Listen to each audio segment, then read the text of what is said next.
একটি কথা সরকারকে বলে দিতে চাই, উপদেষ্টা মহল থেকে শুরু করে প্রধান উপদেষ্টাকে বলি, এই সিলেট আসাম আন্দোলন থেকে শুরু করে আজ অবধি সবসময় দাবানল কিন্তু এখানেই জ্বলেছে। এই দাবানল জ্বলতে দিবেন না। এই দাবানলে যে কেউ ছারখার হয়ে যেতে পারেন। আর উপদেষ্টা মহলের উদ্দেশ্যে আমি বলতে চাই, সিলেটের নাই, কিন্তু আমি একটি বার্তা পেয়েছি। এই বার্তাটি আপনাদেরকে আমি আগামীতে দেব যদি সুযোগ হয়।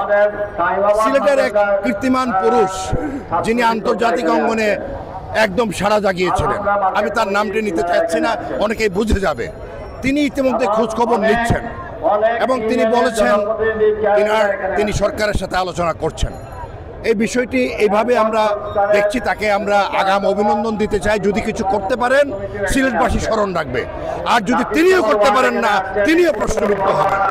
আর বিমান সংস্থাকে বলে দিতে চাই, এই যে ইউএস বাংলা নামক একটা এয়ারলাইন্স আছে, সকলের আগে বিমানের স্লটের ভাড়াটি তারা বাড়িয়ে দেয়, 12,000 16,000 পর্যন্ত তুলে নেয়।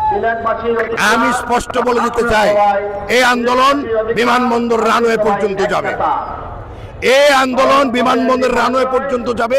রানওয়ে অচল করে দিয়ে হলো এই বিমান ভাড়া এবং রেল লাইন আমরা অবরোধ করব। এই দুটিকে বলে দিতে চাই, এই অবরোধ আমরা সিলেটবাসীর নেতৃত্বে করব। করে বাংলাদেশের যে দাবানল জ্বলবে, সেই দাবানল নিভানোর আর কেউ থাকবে না। জ্বলে পড়ে ছারখার হয়ে যাবে, সিলেট মাথা উঁচু করে দাঁড়িয়ে যাবে। সিলেটের সাথে কেউ কথা রাখছে না।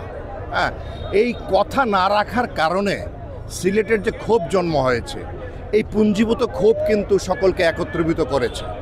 এবং সরকারকে একটি বার্তা দিতে চাই, আমরা এই মুহূর্তে সাইফুর রহমান সাহেবের কথা আমার মনে পড়ছে। এই উন্নয়নের যে রাজাধিরাজ, তাকে কোনোদিন বলতে হতো না। দেখেন সিলেটে যা উন্নয়ন হয়েছে তার আমলে।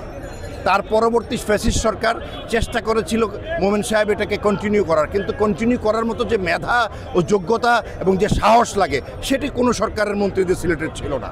এটি হচ্ছে বাস্তবতা। কিন্তু আমরা সিলেটবাসী এভাবে প্রতারিত হতে হতে এখন আমরা একত্রিত হয়েছি এবং এই ডাকটি কিন্তু সিলেটের না, এখানে বাংলাদেশের প্রত্যেক জেলা সমিতি এখানে এসে হাজির হয়েছে।